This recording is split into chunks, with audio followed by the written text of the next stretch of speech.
সকালে চলে এলাম ভিডিওটা অন করে। আর এখন দেখো আমার এই যে জলের বোতলগুলো আছে এগুলো সব আমি ভরে নিচ্ছি। প্রচুর তো পরিমাণে গরম পড়েছে, তাই ভাবলাম একটা বোতলগুলো আর কি খালি রাখবো না, সব কটা বোতল ভরে ভরে রেখে দেবো। আর এখন কিন্তু আমি তাই করি, বোতল একদম খালি হলেই আবার সঙ্গে সঙ্গে ভরে নিচ্ছি।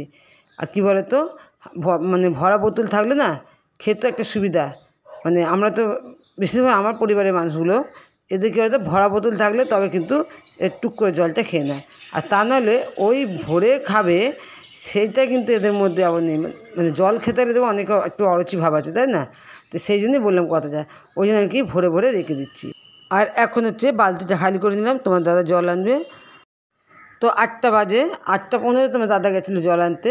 এই সময় নাকি একটু জলটা বেশ মিষ্টি জল আসে। তো চলো, তোমার দাদা 2 বালতি জল নিয়ে এসছে। তোমার দাদাকে বললাম যে কিছু খাবে কি না, জল খাবার তো সেরকম কিছু নেই। তো তোমার দাদা খাবে না বলছিল রুটি, তো আমার তো আবার খেতে ইচ্ছা করে রুটি, তা আমি বললাম তাহলে আমি রুটি একটু সুজি বানাই। তো চলো, ও তোমার দাদা পরে খাবে বললো। আর এখন দেখো চিন্টু হচ্ছে ঠাকুরের জায়গাটা মুছে পুজো দেবে। কী ব্যাপার বলো তো, যেহেতু গরম পড়েছে এরা না সকাল সকাল স্নানটা করে নিচ্ছে, একদিকে বেশ ভালো হচ্ছে আমার। তা ওদেরও স্নান হয়ে গেছে, আমারও স্নান হয়ে গেছে। কিন্তু আমাকে দেখলে তোমরা কেউ বলবে না আমি স্নান করেছি। চুলগুলো আমার না সে উস্কো খুস্কো, সে কেমন একটা অস্থির জানো তো। আর শুধু চুল কাটছে, তার ফলে চুলগুলো না কি বিভৎস হয়ে গেছে। তো যাক, তোমার দাদাকে বললাম যে তুমি একটু আটা মেখে দাও, আর হচ্ছে চিন্টু করলাম তুই পুজোটা কর, আর আমি এদিকে বাকি কাজগুলো করে দিচ্ছি। তো চলো সবাই মিলেমিশে কাজগুলো করি। আর এই ফাঁকে সবাইকে গুড মর্নিং জানালাম, বড়দের প্রণাম আর ছোটোদের ভালোবাসা নিয়ে জয়গুরু জানালাম সবাইকে।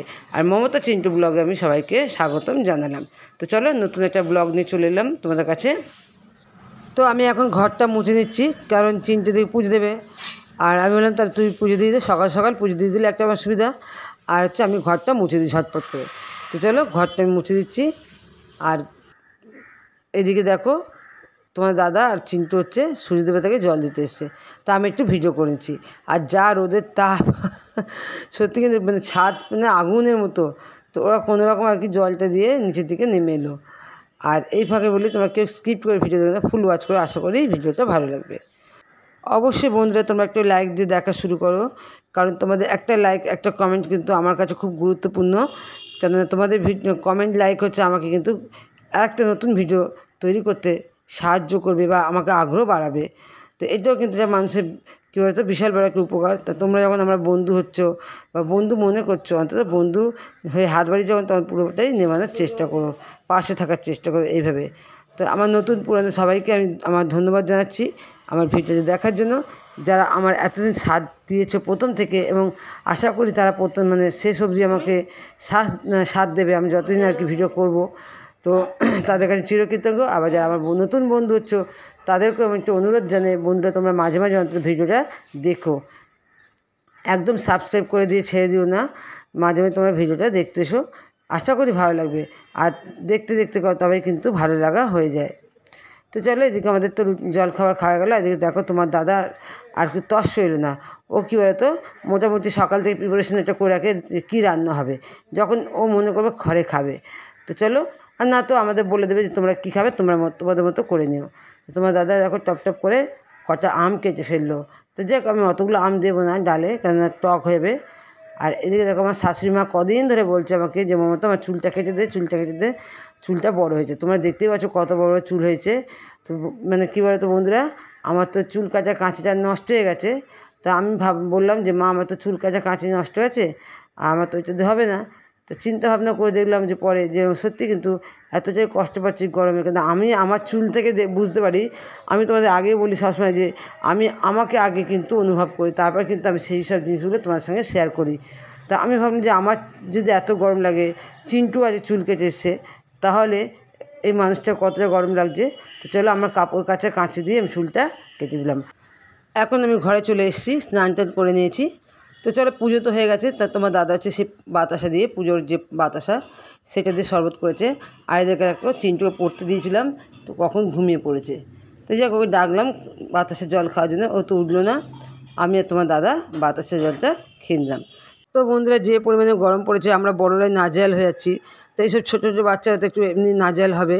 তো যাক, ওকে আর বকাঝকা করলাম না। আর কী বলো তো, এই গরমে না চিৎকার চেঁচামেচি করতে আমার এতটুকু ভালোও লাগে না। তো চলো, রান্নাবান্না করে নিয়েছি। টক ডাল করেছি, আর আমি হচ্ছে আলু সেদ্ধ করেছি। আর তোমাদের দাদু তো খাওয়া গেছে, এখন আমি আর চিন্টু খাচ্ছি। তো এই ঘরে পাখা নেই, তো আমি হাত পাখাটা দিয়ে আর কি চিন্টুকে হাওয়া করছি, ঘেমে যাচ্ছে ও।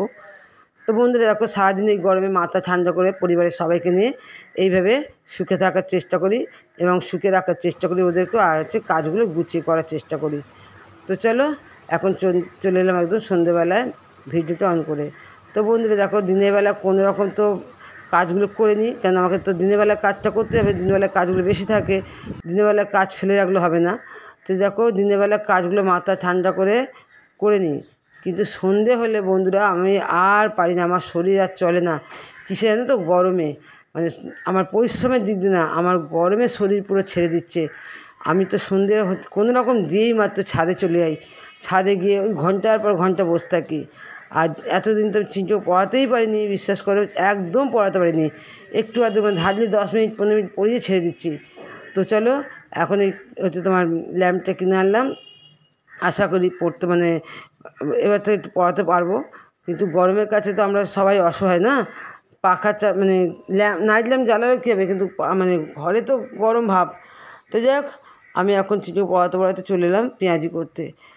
রাতে আমাদের খেতে হবে, তো রাতে কি খাবো, তাই ভাবলাম জল ঝালা ভাত করে রেখে দিয়েছি, আলু সেদ্ধ মানে করে নেওয়ার ইচ্ছা ছিল, কিন্তু আলু সেদ্ধটা ভালো লাগছে না, যেহেতু বেলায় খেয়েছি, তাই ভাবলাম তাহলে এবেলায় পেঁয়াজি করে নিই। তো চিন্টু কদিন ধরে পেঁয়াজি খাবে বলছে, সেই জন্য পেঁয়াজিটা করা। আর দেখো, চিন্টুর দিকে যাচ্ছে, ঘেমে যাচ্ছে, আবার চিন্টুকে আমি এসে গাটা মুছে দিলাম ভিজে গামছা দিয়ে। তো চলো, আমাদের পেঁয়াজি করা হয়ে গেছে, আর আচ্ছা আমি আর চিন্টু খেতে বসে যাচ্ছি। আর তোমার দাদা সবে এলো, তো ও তো খাবে না, তা বললো আমি খাবো না, হচ্ছে মিন্টু দাদার বাড়ি থেকে খেয়ে এসছে।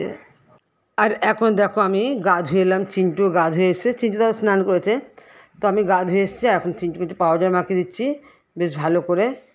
তো আমরা তো এখন শুতে যাবো, এখন রাত্রি মানে 12টা বাজতে যাচ্ছে। আর তোমার দাদাও গা ধুতে গেছে, তোমার দাদাকে বললাম তুমি তাড়াতাড়ি এসে তোমাকে একটু পাউডার মাখিয়ে দিই। তো বন্ধুরা, সত্যি কিন্তু বিশেষ করে ঘরে আমার না রাত্রে থাকতেই ভয় করে, মানে কী বলবো তোমাদের, সন্ধে হলে আমার ঘরে থাকতে ভয় করে, মানে এইবারে আমাকে আগুনের মধ্যে থাকতে হবে এইরকম মনে ভাব।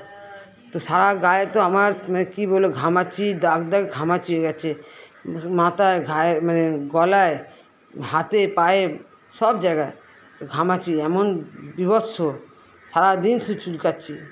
তো চলো, এদিকে তোমার দাদা একটু পাউডার মাখিয়ে দিই। তো বন্ধুরা, ভিডিওটা আর বড়ো করবো না, আর ভিডিও কেমন লাগলো তোমরা আমাকে কমেন্ট করে জানিও, আর এভাবে আমার পাশে থাকো, আমি তোমাদের পাশে আছি। গুড নাইট, সবাই ভালো থেকো, সুস্থ থেকো, সাবধানে থেকো।